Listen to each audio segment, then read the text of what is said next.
What's up guys, today we're going to be building a fan-shaped 7-bar towel rack. So this is everything it comes with. It's labeled on the wrapping on top of the pipes. So you can see the different letters there, and then obviously it comes with the instruction book on how to build it. Comes with the clips for the towels and also a hook to hang stuff up. So we're going to go ahead and put it together, show you what it looks like.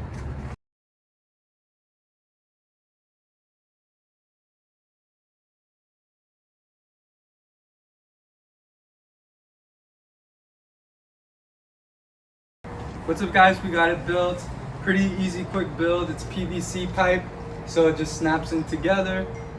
You can see it can hold many towels. You have 1, 2, 3, 4, 5, 6 different racks.